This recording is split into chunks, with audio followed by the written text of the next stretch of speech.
ከሁሉ ይልቅ ራስን መግዛት ትልቁ ድል ነው። ስሜታችንን እንዴት እንቆጣጠር? ለሚሰነዘሩብን ትችቶችስ የምንሰጠው ምላሽ ምን መሆን አለበት? ከአቡነ ሺኖዳ የህይወት ልምድ መጽሐፍ የተገኙና አመለካከቱን የሚቀይሩ ነጥቦችን በሰምራ ሚዲያ አዘጋጅተንላችኋል።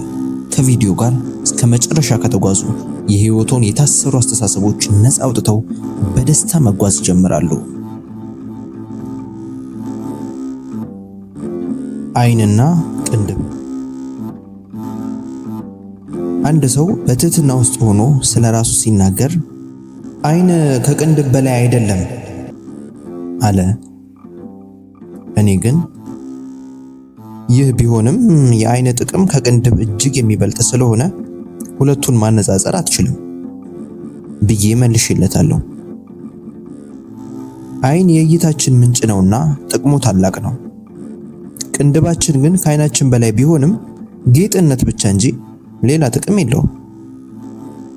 ዘውድ ከጭንቅላት በላይ ነው ተብሎ ሲነገረኝም ከዚህ ጋር ተመሳሳይ የሆነ ምላሽ ሰጥቻለሁ።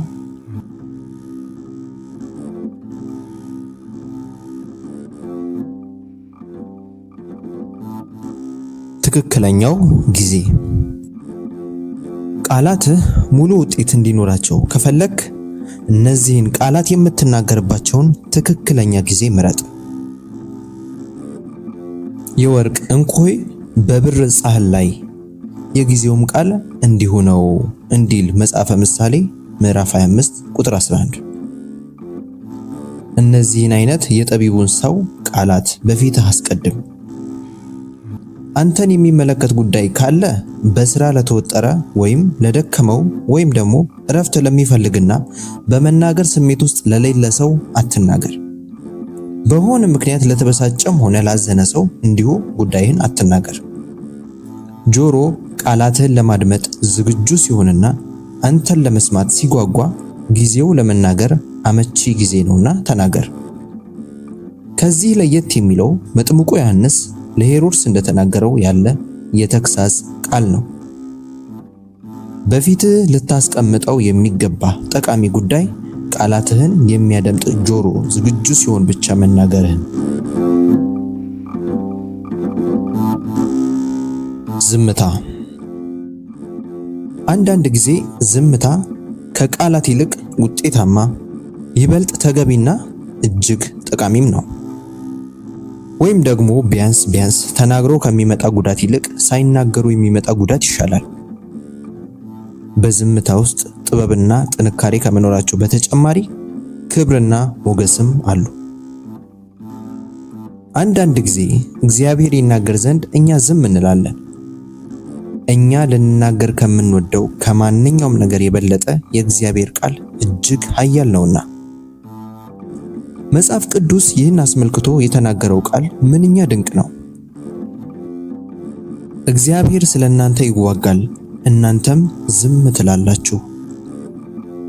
ዘጸአት 14:14።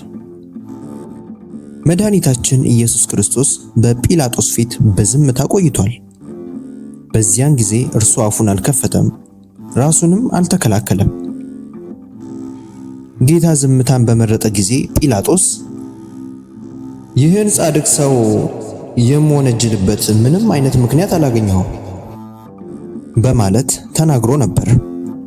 ወርቃማው መመሪያ ሰው ሊናገር የሚገባው በትክክለኛው ጊዜ መሆኑና ዝም ማለት የሚገባውም ዝም ማለት በሚገባው ትክክለኛ ጊዜ መሆኑ ነው። ሰው ዝም ሲል ልቡ ከእግዚአብሔር ጋር እንዲነጋገር ስለሚፈቅድ በእርሱ ፈንታ ጌታው እንዲናገር ይጠይቃል ማለት ነው። ውድ ተመልካቾቻችን በሰምራ ሚዲያ የምናቀርባቸው እነዚህ መንፈሳዊ ዝግጅቶች ለሕይወቱ ለውጥ ምክንያት ናቸውና ቻናላችንን ሰብስክራይብ በማድረግ የዘወትር ቤተሰብ እንዲሆኑ እንጋብዛለን። ቪዲዮውን ላይክ በማድረግም ለብዙዎች እንዲደርስ ቅን ልገሳውን ያደርጉልን። እናመሰግናለን።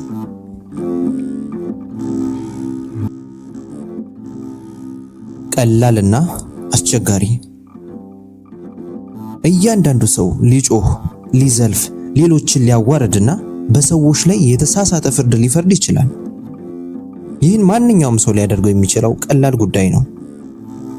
ይህ ግን ምንም አይነት የተለየ ጥንካሬን አያረጋግጥም። ለሰው አስቸጋሪ ጉዳይ ግን አንደበቱን መክታት፣ ስሜቶቹንና ነርቮቹን መቆጣጠር፣ መልካም ጠባይ መያዝና ምንም ይሰማው ምን የሚናገራቸውን ቃላት በጥንቃቄ መምረጥ ናቸው። እዚህ ላይ ልብ የምንለው ተሰድቦ ራሱን መግዛት የቻለው ሰው ነርቮቹን መቆጣጠር አቅቶት እርሱን ከሚያዋርደው ሰው ይበልጥ ብርቱ መሆኑን ነው። ስለ አንድ ነገር ማሰብ ቀላል ጉዳይ ስለሆነ ማንኛውም ሰው ይህን ማድረግ ይችላል። ከዚህ በተመሳሳይ ታላላቅ ሐሳቦችን ማድነቅም ከእያንዳንዱ ሰው የምንሰማው ጉዳይ ነው። ከነዚህ ሐሳቦች ጋር መኖር ግን ለሁሉም ሰው የሚቻል አይደለም። ይህ ደግሞ ለዚህ ጉዳይ ለተጠሩትና ሌሎች ሰዎች ይህን ያደርጉ ዘንድ ለሚያበረታቱት ላይሳካ ይችላል። ታላላቅ ሐሳቦች በአንድ ሰው ውስጥ ያለ ንጹህ ልብን፣ መልካም ፍቃድንና ትክክለኛ ውሳኔን ይፈልጋሉ። እነዚህ ነገሮች ሰውየው ስለ ሌሎች ሰዎች በርትቶ እንዲሰራ፣ መከራ እንዲቀበልና ዋጋውን እንዲያገኝ ያደርጉታል። አንድ ሰው ስለ ትክክለኛ ሐሳቦቹ መስቀል ላይ ከወጣ እርሱ እውነተኛ አሳቢ ነው። አለመቀበል። አንድ ነገር ብዙ ጊዜ ሲቀርብላቸው ሊቀበሉት ባለመፍቀዳቸው እድላቸውን ያጡ አንዳንድ ሰዎች አሉ። ከዚህ በኋላ አስቀድሞ ያልተቀበሉትን ወይም የተዉትን ይህን ነገር ሊያገኙት ቢጥሩ ሊያገኙት አይችሉም። ምናልባት በመጀመሪያ ሲቀርብላቸው ሊቀበሉት ያልቻሉት ጥልቀት በጎደለው ግብታዊ ስሜት ተነሳስተውና በተረጋጋ ግንዛቤ የተሞላ ጥበብ ስላልነበራቸው ይሆናል። ሰዎች ሁሉ አንድ የሆነ ነገርን አንቀበልም ከማለታቸው በፊት በስፋት በጥልቀትና በርዝመት ሊያስቡበት ይገባቸዋል። ከትክክለኛ ውሳኔ የሚመነጭ አለመቀበል በጸጸት ወይም እንዲህ ይሆን ነበር በሚል ቁጭት ፈጽሞ ሊጠቃለል አይገባም። አይኖቼና ጆሮዎቼ። እነዚህ ሁለቱ ወደ እኔ ቀርበው ይሄኛውና ያኛው ስራ ተጠናቋል፣ የተከናወነውም በሚገባ ነው ይሉኛል። እኔም ምስጋናዬን ሳቀርብላቸው በቀልድ መልክ ፈገግልና ከጆሮቼ ይበልጥ የማምነው አይኖቼን ነው እላቸዋለሁ። ከዚህ በኋላ እንዴት እንደሆነ እኔ ራሴ ሄጄ እመለከታለሁ። የተሰባበረ መስታወት። ለጥቂት ጊዜ ያወቅኩት ሰው ነው። በሕይወት ዘመኑ ሙሉ ግልጽና እውነተኛ ነበር። ተገቢ ካልሆነ በስተቀር ማንኛውንም ሰው አያወድስም፣ አያኩራራምም።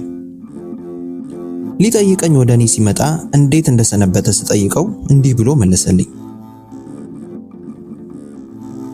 ስህተቴ ለሚመለከተው ሰው ሁሉ መልክ የሚያሳይ መስታወት መሆኔ ነው። ይህን መስታወት የሚመለከት ሰው ትክክለኛ ራሱን ያያል፣ ሌሎችም ትክክለኛ መልካቸውን ያያሉ።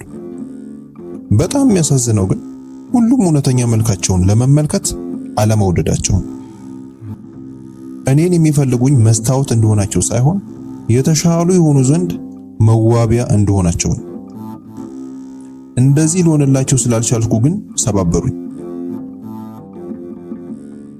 ለእነርሱ እውነተኛውና ግልጽ የሆነውን ነገር ስለምነግራቸው ባመቻቸው መጥፎ መንገድ ሁሉ እኔን በመግለጥ ስሜን አጠፉት። አሁን እዚህ ደርሻለሁ። የተሰባበረ መስታወት ሆኛለሁ አለኝ። በዚህ ጊዜ እንዲህ ብዬ ጠየቅኩት። በተቃወመው ጊዜ ስነ ልቦናዊ አመለካከት የተሟጠጠ መስሎ ተሰማህ? ከዚህ የተነሳስ ጠባይህን ለወጥክ? በጥልቀት ትኩር ብሎ ከተመለከተኝ በኋላ እንዲህ አለኝ። ዛሬ የሚያጽናናኝን ነገር አግኝቻለሁ። በከፍተኛ የንዳድ በሽታ የታመመ ጓደኛ አለኝ። ቤተሰቦቹ ትኩሳት መቀነሱና ለመቀነሱን በየቀኑ ማረጋገጥ ቢፈልጉም ሊቀንስላቸው አልቻለም።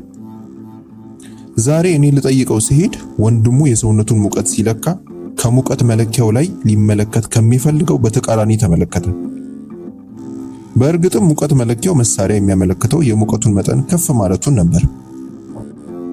በዚህ ጊዜ በጣም ስለተበሳጨ የሙቀት መለኪያውን መሳሪያ በመዳፍ ውስጥ እንደያዘ ከግድግዳው ጋር አጋጨውና ሰባበረው። ይህ እውነተኛና ታማኝ የሙቀት መለኪያ መሳሪያ ምን ያጠፋው ጥፋት አለ? ሙቀት መለኪያው ልክ እንደኔ ነው፣ እንደተሰባበረው መስታወት። የዛሬው የህይወት ልምድ አምዳችን ይህን ይመስል ነበር። አብራችሁን ስለቆያችሁ ከልብ እናመሰግናለን። በሚቀጥለው ክፍል የቅዱሳን አባቶች የህይወት ልምድና አዳዲስና ድንቅ የኪነ ጥበብ መርሃ ግብሮች እስከምንገናኝ ቸርን ሰንበት።